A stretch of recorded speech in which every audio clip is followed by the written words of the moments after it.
ಯಾವುದೇ ಕ್ಷಣದಲ್ಲಿ ಸಿದ್ದು ಸಂಪುಟದ ಮೊದಲ ವಿಕೆಟ್ ಪತನ ಆಗುವ ಸಾಧ್ಯತೆ ಇದೆ.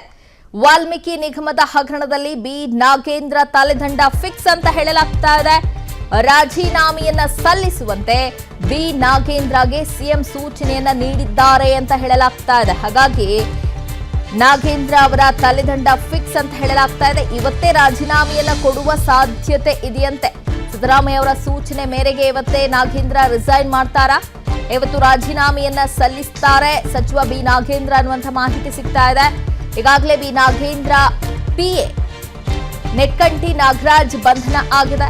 ಸಿಬಿಐನಲ್ಲಿ ಎಫ್ಐಆರ್ ದಾಖಲಾಗ್ತಾ ಇದ್ದಂತೆ ರಾಜೀನಾಮೆಗೆ ಸೂಚನೆಯನ್ನ ನೀಡಲಾಗಿದೆ. ಸಿಎಂ ಸರ್ಕಾರಿ ನಿವಾಸದಲ್ಲಿ ಸಭೆ ನಡೆದಿತ್ತು. ಈ ಸಭೆಯಲ್ಲಿ ಸೂಚನೆಯನ್ನ ನೀಡಲಾಗಿದೆ. ವಾಲ್ಮೀಕಿ ನಿಗಮದ ಬಹುಕೋಟಿ ಹಗರಣದ ತನಿಖೆಯನ್ನ ಸಿಬಿಐ ಕೈಗೆತ್ತಿಕೊಂಡಿದೆ.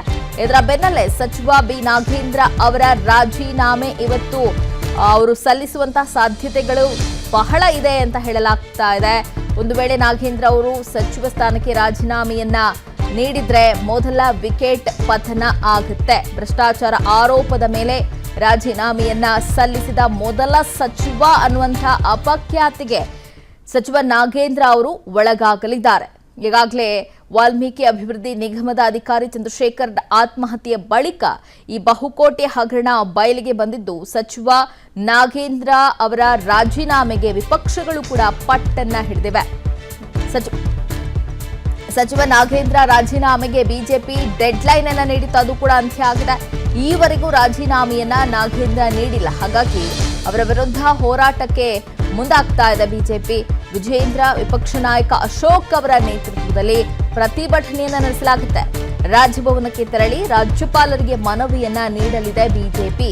ಬೆಳಿಗ್ಗೆ 11:30ಕ್ಕೆ ರಾಜಭವನಕ್ಕೆ ಬಿಜೆಪಿ ನಾಯಕರು ತೆರಳುತ್ತಾರೆ ಅನ್ನುವಂಥ ಮಾಹಿತಿ ಸಿಗ್ತಾ ಇದೆ. ವಿಧಾನಸೌಧದಿಂದ ರಾಜಭವನದವರೆಗೂ ಕೂಡ ಬಿಜೆಪಿ ಪಾದಯಾತ್ರೆಯನ್ನ ಮಾಡುತ್ತೆ. ತಪ್ಪಿತಸ್ಥರ ವಿರುದ್ಧ ಕ್ರಮಕ್ಕೆ ಮನವಿಯನ್ನ ಮಾಡಲಿದೆ ಬಿಜೆಪಿ ನಿಯೋಗ. ಬಗ್ಗೆ ಮತ್ತಷ್ಟು ಡೀಟೇಲ್ಸ್ ಅನ್ನ ಕೊಡ್ತಾರೆ ನಮ್ಮ ಪ್ರತಿನಿಧಿ political bureau head Maruti Pavagada. Maruti, ಈಗ ಗಮನಿಸಬಹುದು ಇವತ್ತೇ ರಾಜೀನಾಮೆಯನ್ನ ಕೊಡುವ ಚಾನ್ಸಸ್ ಎಷ್ಟಿದೆ? ಒಂದು ವೇಳೆ ಕೊಟ್ರೆ ಮೊದಲ ವಿಕೆಟ್ ಪತನ ಆಗುತ್ತೆ. ಲೀನಾಶ್ರೀ, ನಾಗೇಂದ್ರ ಅವರ ಮೇಲೆ ಬಂದಿರುವಂತಹ ಒಂದು ಆರೋಪ ಕೇವಲ ಬಾಯಿ ಮಾತಿನಲ್ಲಿ ಬಂದಿರುವಂಥ ಒಂದು ಆರೋಪ ಅಲ್ಲ. ಇದು ಅಂಕಿಅಂಶಗಳ ಸಮೇತ ಬ್ಯಾಂಕ್ ಟ್ರಾನ್ಸಾಕ್ಷನಲ್ಲಿ ಅಂಕಿಅಂಶಗಳು ಸಿಕ್ಕಿರೋದ್ರಿಂದ ಈ ಪ್ರಕರಣದಲ್ಲಿ ಸಿಬಿಐ ಎಂಟ್ರಿ ಆಗಿರೋದ್ರಿಂದ ಸರ್ಕಾರಕ್ಕೆ 1 ವರ್ಷ ಕಂಪ್ಲೀಟ್ ಮಾಡಿರುವಂಥ ಒಂದು ಸಂದರ್ಭದಲ್ಲಿ ಸಿದ್ದರಾಮಯ್ಯ ಅವರ ನೇತೃತ್ವದ ಸರ್ಕಾರಕ್ಕೆ ಇದು ಒಂದು ರೀತಿ ಮುಜುಗರ ತರಿಸ್ತಾ ಇರುವಂಥದ್ದು ನಿಜ. ಅದರಲ್ಲೂ ಈ ಪ್ರಕರಣ ಬಹಳಷ್ಟು ಗಂಭೀರವಾಗಿ ಬಿಜೆಪಿ ಅಧಿಕೃತ ವಿರೋಧ ಪಕ್ಷವಾಗಿರುವಂತಹ ಬಿಜೆಪಿ ಕೈಗೆತ್ತಿಕೊಂಡಿದೆ. 6 ದಿನಗಳ ಕಾಲ ಡೆಡ್ಲೈನನ್ನು ಕೂಡ ಕೊಟ್ಟಿತ್ತು.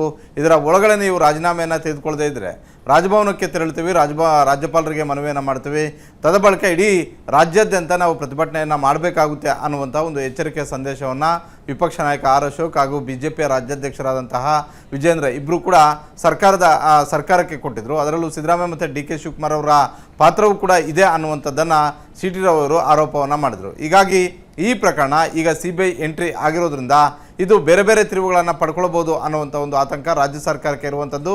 ಜೊತೆಗೆ ನೈತಿಕತೆಯ ಪ್ರಶ್ನೆಯೂ ಕೂಡ ಇರೋದ್ರಿಂದ ಬಹುತೇಕ ನಾಗೇಂದ್ರ ಅವರ ರಾಜೀನಾಮೆಯನ್ನು ಪಡೆಯುವುದು ನಿಶ್ಚಿತ ಆಗಿದೆ ಅನ್ನುವಂಥ ಒಂದು ಮಾಹಿತಿ ಸಿಎಂ ಆಪ್ತ ಮೂಲಗಳಿಂದ ಗೊತ್ತಾಗ್ತಾ ಇರುವಂಥದ್ದು. ಹೀಗಾಗಿ ನಿನ್ನೆ ನಡೆದಂಥ ಒಂದು ಸಭೆಯಲ್ಲೂ ಕೂಡ ಅಂತಿಮವಾಗಿ ರಾಜೀನಾಮೆಯನ್ನು ಪಡ್ಕೊಳ್ಬೇಕು ಅನ್ನುವಂಥ ಒಂದು ನಿರ್ಧಾರಕ್ಕೆ ಮುಖ್ಯಮಂತ್ರಿ ಅವರು ಬಂದಿದ್ದಾರೆ. ಇವತ್ತು ಸಂಜೆಯ ಒಳಗಾಗಿ ನಾಗೇಂದ್ರ ಅವರು ಎಲ್ಲಿದ್ದರೂ ಕೂಡ ಮುಖ್ಯಮಂತ್ರಿ ಅವರ ಕೈಗೆ ತಮ್ಮ ಒಂದು ರಾಜೀನಾಮೆ ಪತ್ರವನ್ನು ಕೊಡ್ತಾರೆ ಅನ್ನುವಂಥ ಒಂದು ಮಾಹಿತಿ ಲಭ್ಯ ಆಗಿರುವಂಥದ್ದು.